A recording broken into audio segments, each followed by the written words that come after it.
Good afternoon, students. Now we are going to start with our next topic, that is phanerogams. In previously we have discussed everything about cryptogams and all the three categories in which cryptogam is divided. Now our next topic is phanerogams. Now the plants which are included in phanerogams, they are the plants which reproduce by seed formation, and also this seed contain stored food and embryo inside it. As you can see in this figure, it has embryo and stored food.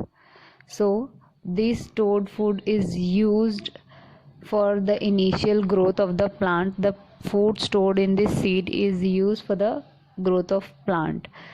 So with the help of these food, the leaf grows and then plant is formed. Now, as you know that phanerogams reproduce by seed formation. So now these plants are then again classified. These phanerogams are classified into gymnosperms and angiosperms on the basis of whether the seeds are naked or the seeds are covered. Gymnosperms include the plants which have naked seeds. As you can see in this picture, these brown color are the seed of the plant. This is gymnosperm, which seeds are naked. In angiosperm, the seeds are covered inside the fruit. As you can see here, this fruit has seed inside it. So this is, the seeds are covered by fruit. These are included in angiosperms. Now first we'll talk about gymnosperm. As you know, gymnosperms have naked seed. The name has thus given gymnosperm. Gymno means naked and sperms means seed. So that's why gymnosperms mean naked seed. As you can see here, these are the examples of gymnosperm. So in this figure you can see gymnosperms have certain characteristics. Their stems are without branches. Their stem do not have branches. As you can see, the cycas tree, the stem of the cycas tree do not have any branches, and the leaves, they form crown like structure. Crown like structure is formed by the leaves of these plants.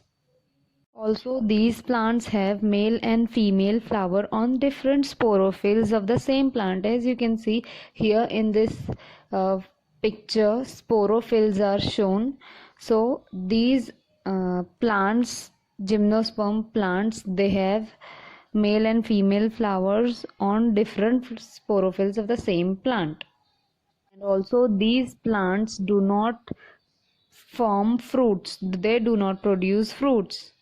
Example of gymnosperm are Devdar tree, Morpankhi, and as you can see, Cycas. Now next we are going to learn about angiosperm. As you know, angiosperm, angio means covered and sperm means seed. So the plants included in angiosperms have covered seeds. Now how seeds can be covered? As you can see in this picture, here fruit is shown and you can see the seeds inside. Also you have ate many of the fruits which have covered seeds. So that are the example of angiosperm plants which have covered seeds. Also in this plant, flower